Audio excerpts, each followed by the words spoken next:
I'm Tony Perkins, and this is More Than a Game, the podcast that takes you beyond the box score and tells the Arizona sports stories you've never heard.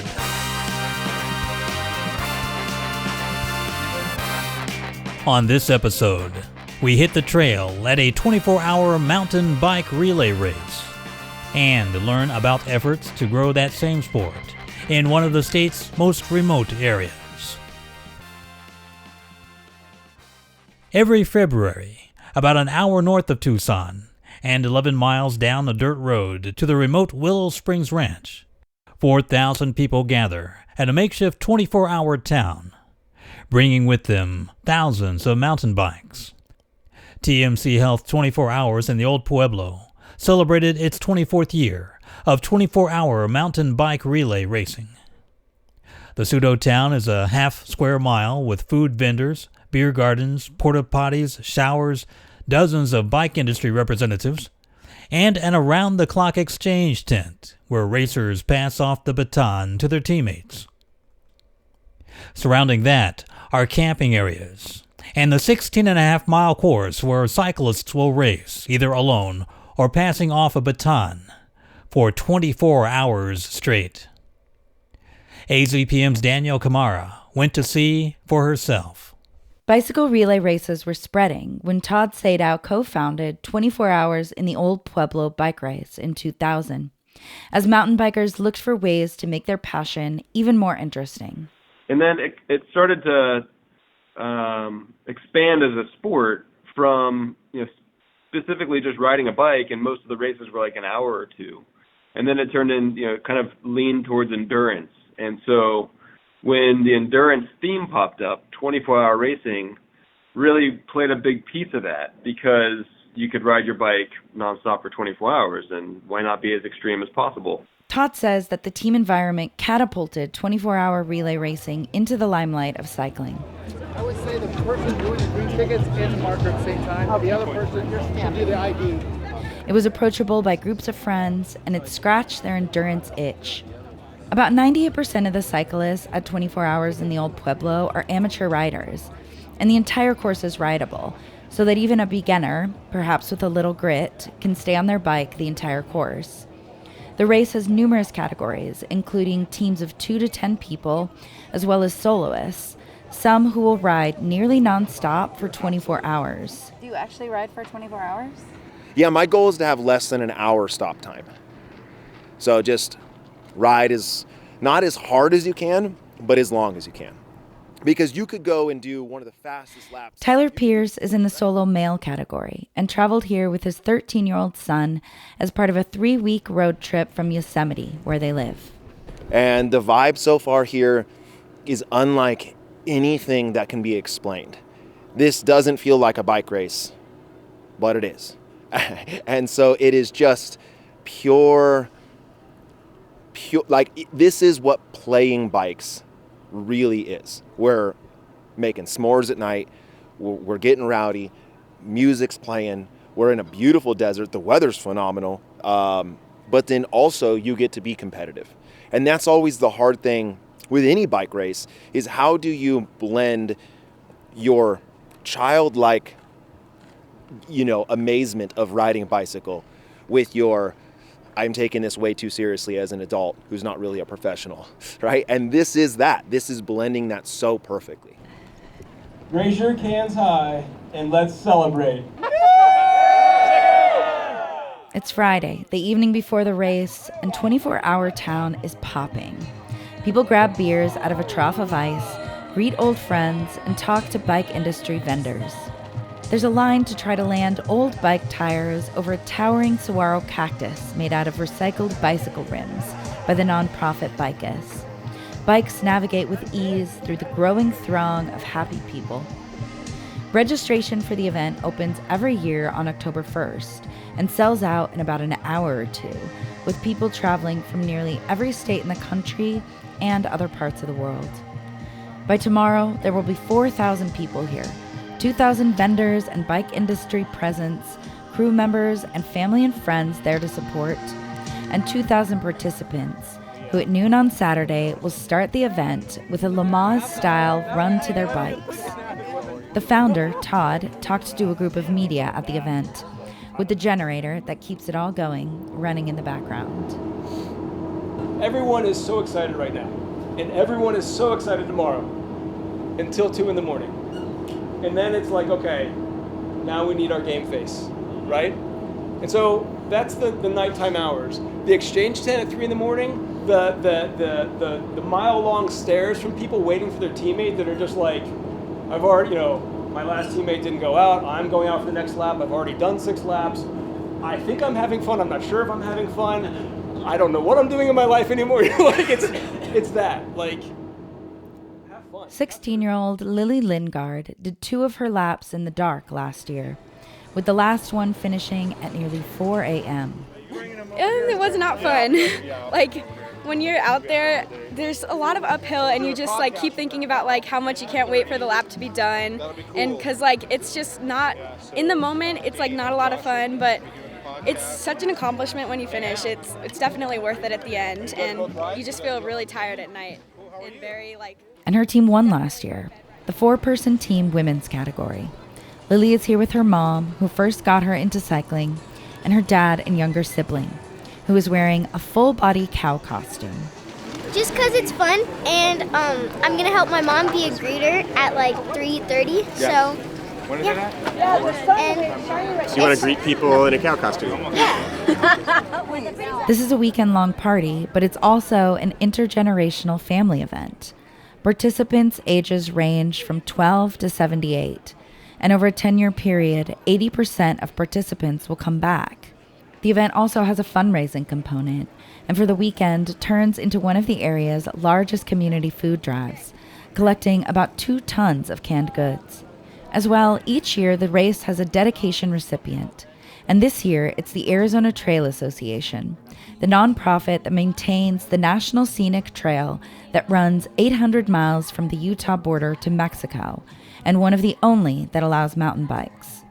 And when the event is over, Todd explains they tear down 24-Hour Town and leave the Willow Springs Ranch better than they found it, which is why they've been invited back for so many years. Todd founded this event and Epic Rides, an event management company for mountain biking, when 24-hour racing was taking off. And I would say the early 2000s, there were somewhere between 75 and 100 24-hour races in America, and who knows how many worldwide.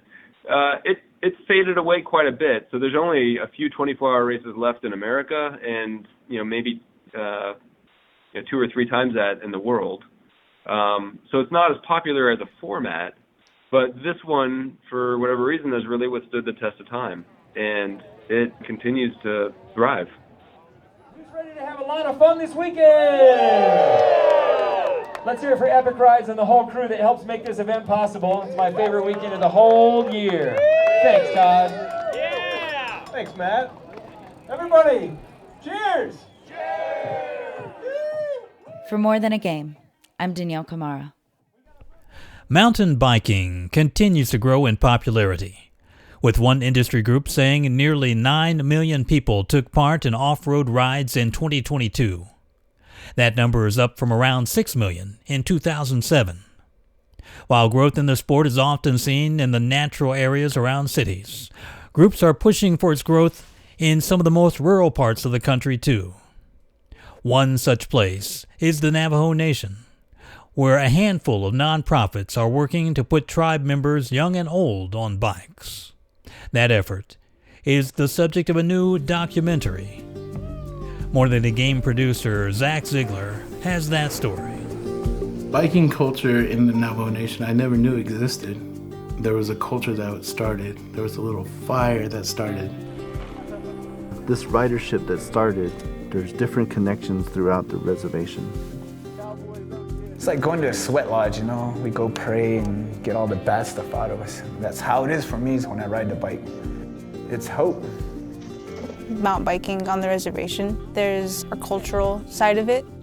The bicycle, it's bringing people back to the land. That's how Into the Dirt kicks off, laying out some of the reasons why this group of devoted people are working to bring the sport of mountain biking to the Navajo Nation. Their aim is to get more people exploring the 27,000 square miles of reservation land on two wheels. What made me interested in this in the first place was it was a hopeful story. That's In the Dirt's director, T.C. Johnstone. It was something that I had never heard before. And a lot of the stories that I was seeing within the Native American communities were not about things that were positive or that were about what we're for and not what we're against. And I think those are more helpful as far as thinking about where we're going, not necessarily where we've been. We have to address that too, but there's more to the story. Among the people he met while learning that story was a mountain biker and trail builder from Loop, Arizona. Yate, she Terrence Yazin, she Totent Nasha. There's a slan, she Tkachini Bashes Chin, Ashihin Dashes Che, Kia Ani Dashanal. I'm Terrence Yazzie, and I ride bikes from Loop. Terrence grew up bouncing between his home in Flagstaff and the spot where generations of his family lived in Loop, about an hour's drive northeast of Flagstaff. I just got fixated on spinning wheels. A lot of different people, have their own relationship with cycling, and it looks strange to me as a kid. I seen people like on really skinny bikes, and really skinny tires, and I seen, people on little tiny wheels in the skate parks and mountain bikes and everything, adventure bikes. And my friends did it, but what really bought me in was, getting my wheels off the ground. He started out on a BMX bike when he was young, and as an adult, he settled into life in Loop on his family's land. Terrence and his partner, MT, are both featured in the documentary. Coming up Navajo, it's family. Wherever you are on the resi, there's always family. We all got each other's back.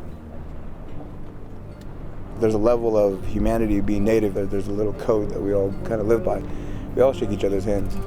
We all look each other in the eye when we shake each other's hands. And it's a sign of respect. It's a sign of, hey, I acknowledge you. They've put effort into increasing where people can ride on the reservation. So we're trying to advocate for development of trail systems, and not necessarily for an economic purpose, but more to fulfill a need. And I guess that could take form of, private Navajo trails, and it wouldn't be a public access. He says it's about trying to build community in a place where the population density is only about 6 people per square mile. Mountain biking is pretty social as well. Like if you play well together, you're going to hang out together. And that's what I want to teach when I do coaching. Let's be respectful. Let's work together. Let's troubleshoot something. Let's build something. Let's understand where we can build, and maybe places where we should stay off of. Unfortunately, there's uranium pits and certain water sources that are contaminated, and definitely want to keep them away from thinking it's okay to be in those areas. Terrence and his company, Yas Trails, work with groups in the area like Res Duro, the first indigenous-led mountain bike enduro-style race, and Silver Stallion, a nonprofit out of Gallup, New Mexico, run by former professional cyclist Scott Needham. A connection to Needham was how T.C. Johnstone came to this story. That story goes back to Rwanda, Africa, actually. I did a film called Rising from Ashes about the first cycling team in their attempt at the Olympics. It was a bunch of genocide survivors. And Scott, at his completion of his cycling career, he was volunteering in Rwanda. So I met him and his wife, 15 years ago. And then fast forward, a friend of mine had told me that he was down in Gallup, New Mexico. That intrigued TC and his wife, Kristen, and they began traveling to the area. When we went down on our discovery trip, I started to learn that there was a lot that I was probably going to be exposed to, or I was going to learn along the way that would allow me to learn and become a different human being. And that's what I wanted the film to be about, was that we would see the world in a new way. And I think a lot of that was that, first off, this story is in our backyard.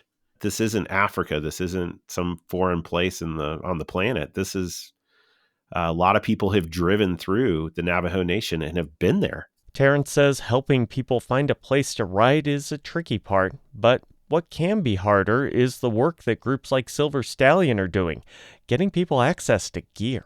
Mountain biking is a pretty expensive sport.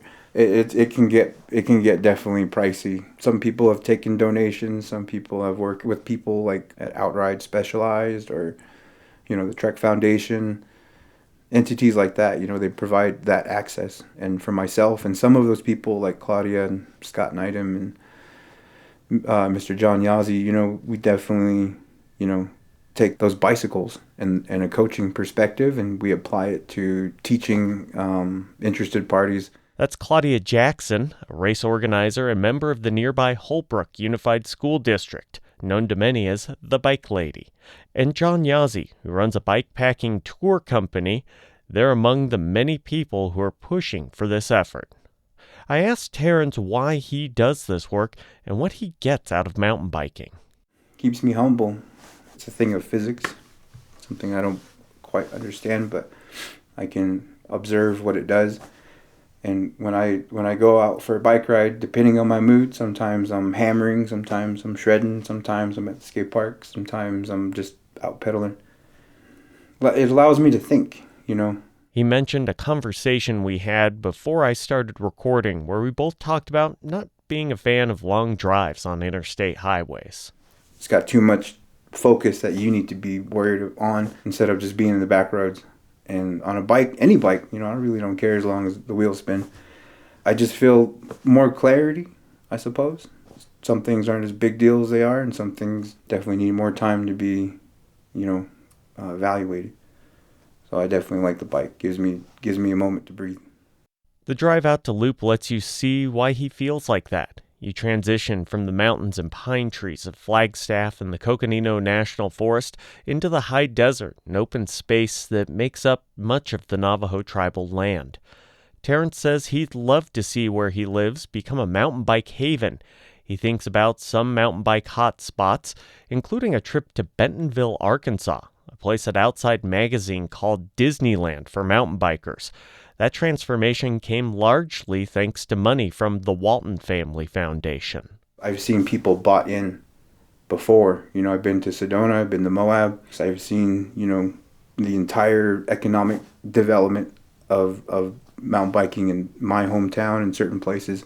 But I go to Bentonville and I see something else completely different. I see a vision that only a few are giving effort to, and it's amazing. It's a community that's really geared towards mountain biking and cycling access in general. I don't know, it gives me something of a vision to build towards. I don't know if the reservation will accept it. They have their own perception of what they want to do, and I'm just one dude. When I go to the chapter houses and whenever I speak to politicians, I keep just reminding them I'm just a voter, just a Navajo dude. He says it doesn't have to be a transformation that makes the Navajo Nation a tourism haven like the spots he mentioned. He'd just like to see more places for those like him to get out and connect with the land and each other. For More Than a Game, I'm Zach Ziegler. In the Dirt's next Arizona screening is on March 30th as part of the Flagstaff Mountain Film Festival. It's also available at inthedirtfilm.com.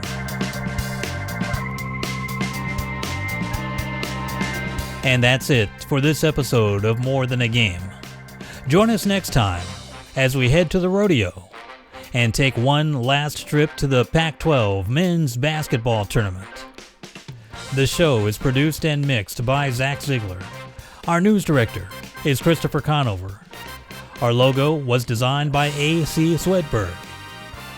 Thanks to our marketing team for their help in launching this podcast. This show is part of the AZPM podcast family. You can find all of our podcasts, news, and video productions at azpm.org. I'm Tony Perkins. See you next time